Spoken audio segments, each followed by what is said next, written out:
हर शै च मिलावट, कोई खाण पीण वाली शै उहदे च मिलावट, आटे च मिलावट, तो कौन कर रहा?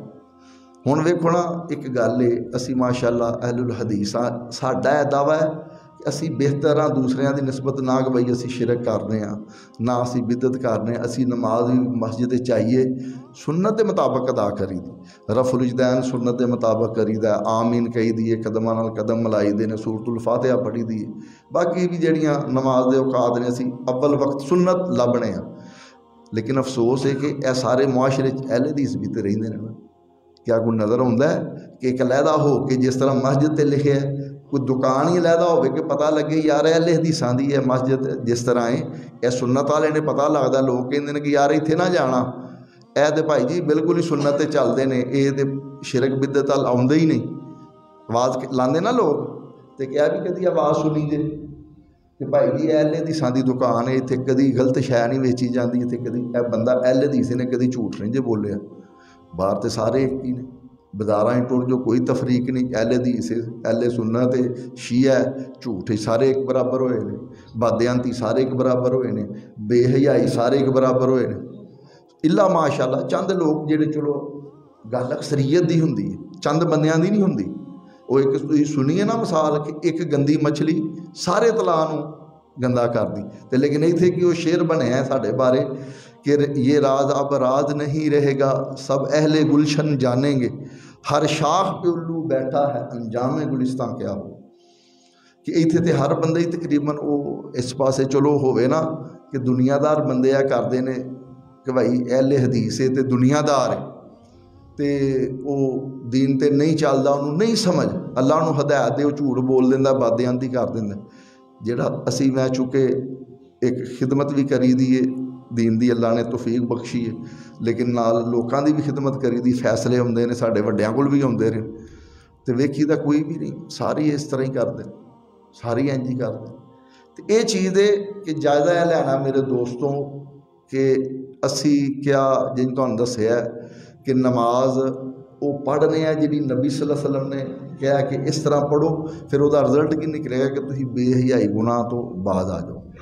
हुण असी कोई करदा या नहीं करदा, मनु ये चाहिए या तुहानूं ये चाहिए या हर शख्स नूं ये चाहिए वो कोशिश करे, अगर पहला गलती सी वो गलती दूर कर ले और वो अपनी तौबा करे और नमाज नबी करीम सल्लल्लाहु अलैहि वसल्लम के तरीके ते पढ़े। अज वो तुहानूं मैं तरीका दसना है, पता तुहानूं है सब नूं, लेकिन बंदा भुल जाता है, इंसान भुलना। सिर्फ याद दहानी दसो करानी है तुहानूं कि वो किहड़ी नमाज होएगी कि वो जिहदे नाल असीं पढ़ीए वाकयातन असी गुनाहां तो बच जावांगे। इहदे बारे अज बयान करना है। सब तो पहला मैं तुहानूं नमाज के बारे मुख्तसर उहदे फज़ाइल के बारे दो चार गल्लां बयान करांगा, फिर उस तो बाद फिर इस तरफ आवांगे कि वो किहड़ी नमाज सी कि जिहड़ी सहाबाए कराम ने पढ़ी तो सब तो पहला वो गुनाहगार सन, कोई शराब पींदा सी, तो जो शराब की हुरमत आई तो जनाबे अली सलाहब आ गया मदीने च, वो नमाज सी, वो नमाज सी, वो किहड़ी नमाज सी कि जे वो ज़ना करते सन, बच्चियां नूं जिंदा दरगोर करते हैं, शिरक करते सन, तौहीद तो बाद वो नमाज इन्होंने एक ऐसी मजबूती पैदा की कि वो हर गुनाह तो दूर हट गए, वो तौबा ताइब कर गए, उन्होंने दिल ही नमाज च लगता है, सारी सारी रात नमाज़ां पढ़ते सन, अल्लाह के हुक्म उत्ते कायम रहिंदे हैं। इहदा जायजा असीं लैना।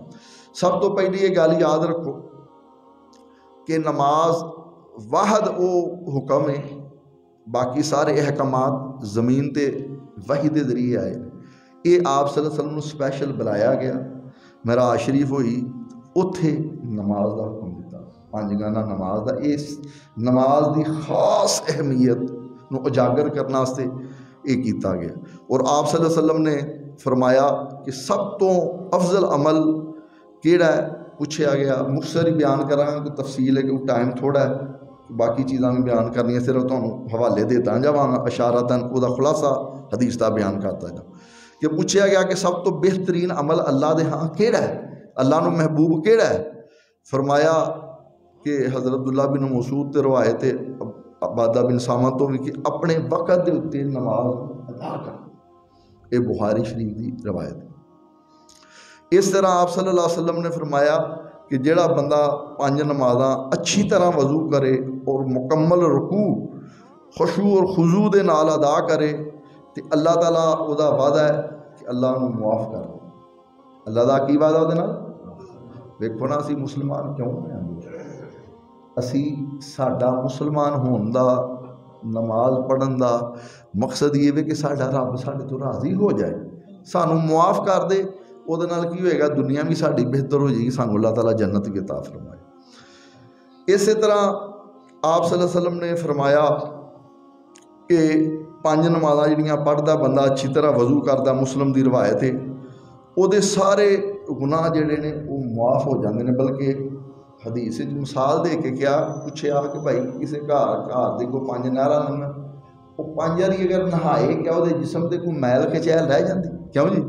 2 बारी भी बंदा नहाए, सुबह नहा ले तो शाम को नहा ले, या 3 बारी नहा ले, दोपहरी नहा ले।